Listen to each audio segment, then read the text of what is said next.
when one becomes or begins the practice of sitting,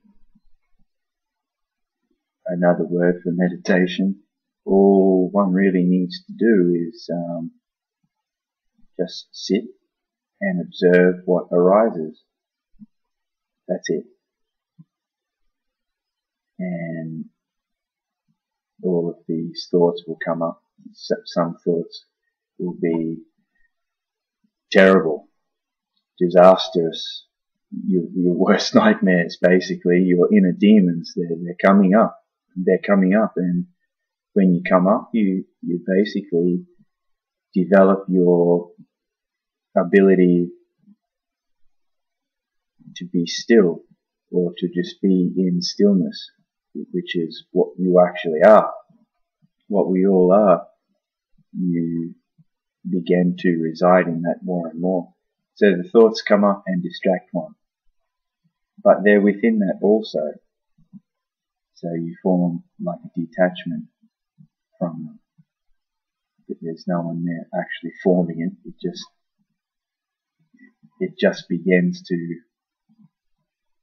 happen all on its own. Because there's nothing that you can do. Nothing at all. All one can do is nothing really. You just be. You just be. And in that everything seems to be fine. So when we practice, if you want to call it that, because meditation can be constantly done, it doesn't have to be a specific time set aside or anything like that. The idea is to take what you do when you're sitting into your everyday life. And then that just becomes a habit, I suppose, a habit of no habit. You're not doing anything to form this habit. You're doing the exact opposite, nothing, because there's nothing that can be done. It's so effortless. It's so effortless. It takes effort within the believing, I suppose, of the actual thoughts which rise and fall.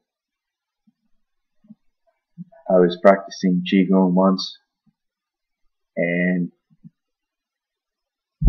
doing the movements and such, and I observed there was a thought that came up about,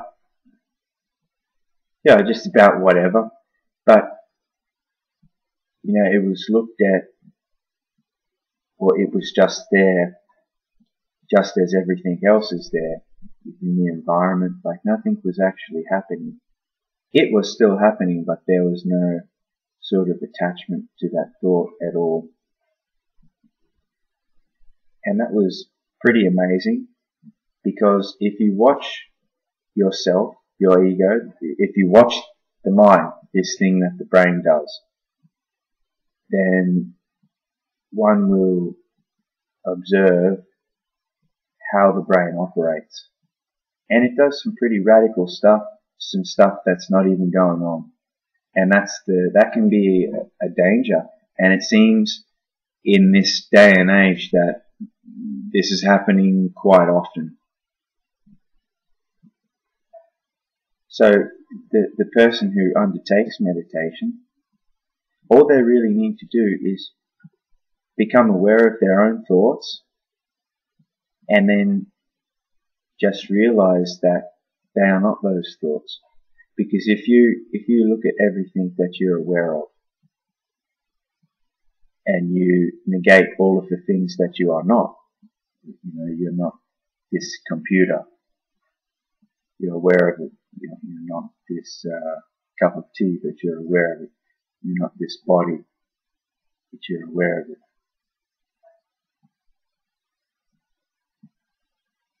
Then you just fall back into, or not fall, or not anything like that.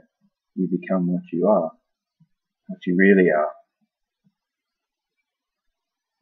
And thoughts will still come and go, as they do, just like there is sound in the environment. But if there's no label there, and it's still there, but there's no real meaning within thought to it, because it's indescribable. Really, the moment that one steps, or the moment that the thoughts arise and are believed, people, or the perception shifts back onto the dream, onto not reality.